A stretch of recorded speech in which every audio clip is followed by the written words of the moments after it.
এবার শুভশ্রীর এতদিন পর ভালোবাসা জাগ্রত হয়েছে বলে তারা খুশি, কিন্তু বুঝলাম না দর্শকদের এত তেল কে।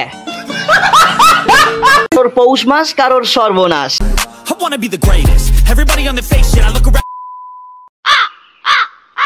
হে বাঙালি, আমি শাহজাহান ফিরলাম 1 বছর পর। সো গাইস, ফাইনালি এবার শুভশ্রী 9 বছর পর নিয়ে আসছে ধূমকেতু।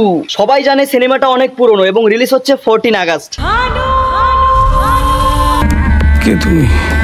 এটা ছিল সিনেমার ট্রেইলার। কথা দিয়ে রাখছি, ধূমকেতু আমাদের জীবনে কারো জীবনে ফেরত আসবে না, কারণ ধূমকেতুটা অনেক স্পেশাল দেবের কাছে। স্পেশাল মানুষের সাথে স্পেশাল ভাবে সিনেমাটা করা। আর ধূমকেতু বাংলার সবচেয়ে বড় উৎসব। অনেক বড় উৎসব না, অনেক বড় মজার কাহিনী। জোর জোর সে বল কে লোগোं को স্কিমে बता दे। কারণ এই ধূমকেতুর জন্যই তারা হাসি খুশি। কঠিন প্রশ্ন করো না, না কঠিন সব, দুজনেরই সংসার আছে। কঠিন না। এখানে প্রশ্নের মাঝে সংসারকে কেন টানছে দেব জানি না। তার মানে বোঝাতে চাচ্ছে দুজনের মধ্যে কিছু একটা ছিল। আমি বলুম না, আমার শরম করে। ওকে দেখা হয় একটাই কথা বললাম, একটু হেসু, মানে খারাপ কথাগুলো শুনতে ভালো লাগবে। ভালোবাসার টান, তাই না? জানি না। ওকে দেখা হয় একটাই কথা বললাম, একটু হেসু। সেটা বললেই হয়, কারণ সবাই কিছুটা হলেও জানে। সো এটা সবাই বলবে শুভশ্রী মানে তার সাথে, শুভশ্রী মানে তার সাথে দেব। আমরা তো জানি 9 বছর পর দুজন একসাথে হলো। নিজের সংসার নিয়ে সবাই ব্যস্ত ছিল, নাকি আবার চুপি চুপি জানি না। তো আমাকে খুব কম মানুষই দেখেছে যে না হাসতে, সো আমি হাসছিলাম, বোধহয় তুমি দেখতে পাওনি। তার মানে এতদিন পর একজন আরেকজনের সাথে কথা বলে বহুত তেজ হো রহা হ্যায়। ধূমকেতু রিলিজ হবে বলে দুজনের মধ্যে বহুত তেজ হো রহা হ্যায়। যেখানেই শুভশ্রী সেখানেই দেব, তার মানে বহুত তেজ হো রহা হ্যায়। দেব আর শুভশ্রীর এতদিন পর ভালোবাসা জাগ্রত হয়েছে বলে তারা খুশি, কিন্তু বুঝলাম না দর্শকদের এত তেল কে।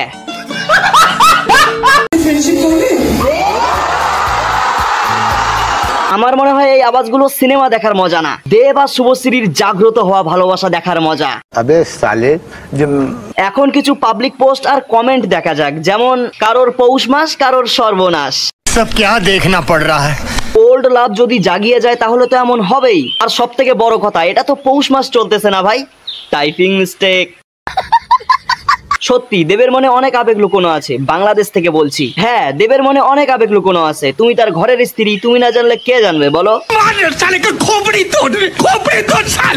আবার সেই পাগলু দেখলাম, উফ দেবের হাসি পাগলামি, উফ সেই 10 বছর আগে যেন ফিরে গেলাম সেই কলেজ লাইফ, উফ। প্রতিটা লাইনের শেষে উফ উফ। এটা কি ধরনের কমেন্ট রে ভাই সালমান? দুজনের জাগ্রত হওয়া ভালোবাসা থেকে দর্শকদের আবার পুরাতনের কথা মনে পড়তেছে নাকি জানি না। সো গাইস, ধূমকেতু ট্রেইলার দেখে মনে হচ্ছে সিনেমাটা অনেক রোমান্টিক এবং আকর্ষণীয় হবে। অবশ্যই সবাই দেখার জন্য রেডি থেকো 14 আগস্ট। আমিও রেডি। সো গাইস, আজকের ভিডিও এতটাই। কেমন লাগলো অবশ্যই কমেন্ট করে জানিও। ভালো লাগলে like, comment, share and subscribe my channel. দেখা হচ্ছে নেক্সট ভিডিওতে।